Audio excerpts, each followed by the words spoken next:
Well, my name is Bradley W. Hart. I am a World War II military historian at the National World War II Museum here in New Orleans.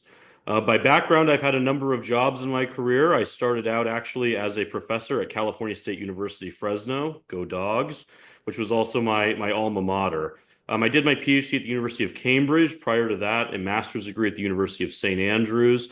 And in the course of my PhD, I came across a really fascinating part of history, or fascinating to me at least, which was a history of what's called the eugenics movement. The eugenics movement was a movement to try to control human heredity and the sort of racial makeup of human populations. It became really popular in the 1910s and 1920s. When we think of eugenics, we often think about Nazi Germany. Of course, Adolf Hitler himself was a committed eugenicist. One of the first laws that he passed in 1933 after becoming chancellor was a eugenic sterilization law, essentially prescribing surgical sterilization for people who were supposedly racially unfit in the Third Reich. What's less known is that that policy, in fact, the exact language of that eugenic sterilization law, was based on a law developed in my home state of California. The eugenics movement in the United States was quite active and actually seen as something of a progressive movement in the 1910s and 20s. The idea being that science could be harnessed to supposedly improve the biological composition of the state or of the wider society. We, of course, look back on eugenics as a horrendous violation of human rights today. Post the Nuremberg trial era, this is obviously a violation of personal autonomy, a violation of the medical principle of informed consent. But this was a widely practiced, eugenic sterilization was widely practiced in the 1920s, 1930s, even here in the US and in Nazi Germany as well. But again, was seen as a form of sort of legitimate science. We, of course, would see this as racial science today, but it was seen as legitimate science at the time.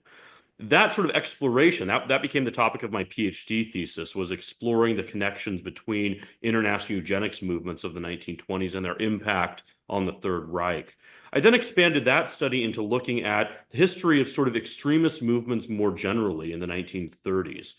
That project then became a biography of a racist anthropologist in the UK, a man named George Pitt Rivers, who himself was a Nazi sympathizer, but also subscribed to many of these ideas of racialized eugenics. And that book then transformed into a new project, which became my 2018 book, Hitler's American Friends, that I'm probably best known for today. Hitler's American Friends was a project that was 5 years in the making by the time I published it. And in the sort of late 2010s, there was really not a lot of interest, at least initially, in the history of far-right extremism in the United States. When I first started talking about the idea of writing a book along those lines in 2015 or so, the response I got was kind of, this is obscure history. Why would we want to hear about this sort of dark part of American history? These groups were all unsuccessful. So why is this an important part of history that anyone would want to read about? As time went on, there was increasing interest among both academics and the general public in sort of extremism. And so my book was able to, I think, in some ways, help people understand historic political extremism in the United States and the long-term aftermath of that. In Hitler's American Friends, I talk about a number of different groups. The most well-known of them was a group called the German American Bund, which was an openly pro-Nazi group with a nationwide following of perhaps 100,000 people. It had a very dynamic leader, a man named Fritz Kuhn, who saw himself as an American version of Hitler, actually goes off and meets Adolf Hitler in 1936 in Germany. And Kuhn actually, in his most famous act or notorious act, holds a mass rally actually in Madison Square Garden in February of 1939 that becomes kind of a riot. There is actually violence inside the arena. There's violence actually on the streets of New York City as well, and a massive police presence.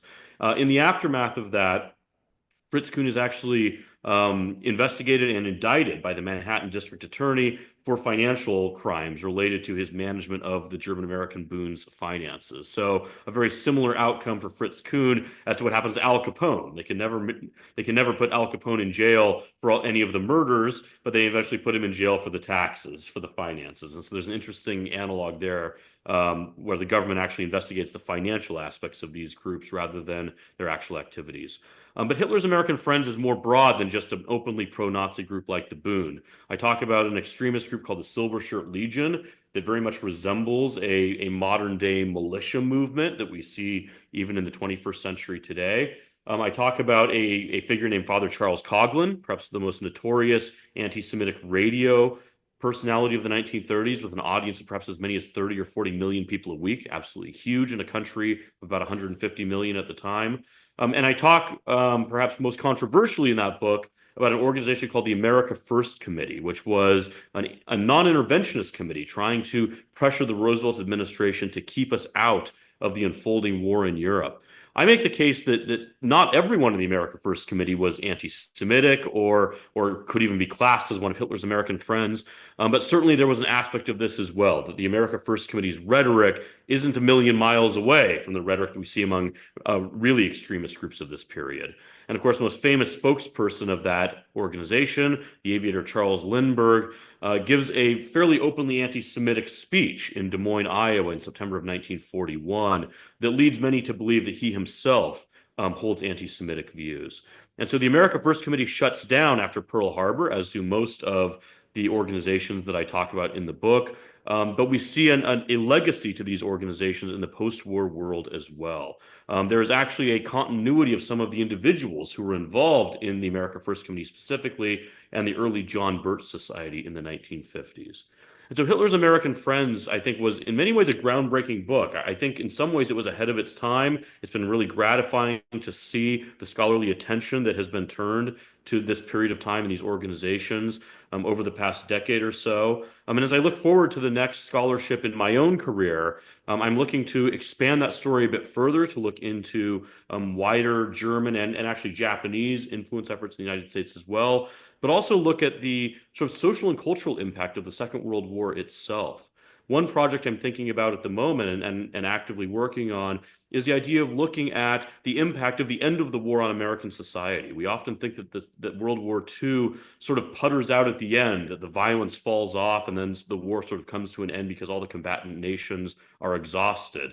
And this is not true at all. The violence at the end of the Second World War is in fact the highest level of violence we see throughout the entire war. World War II does not end with a whimper at all in a horrendous set of violent events that sort of have really no modern parallel, I would say, in the post-war world, but certainly those events have ramifications to the present day.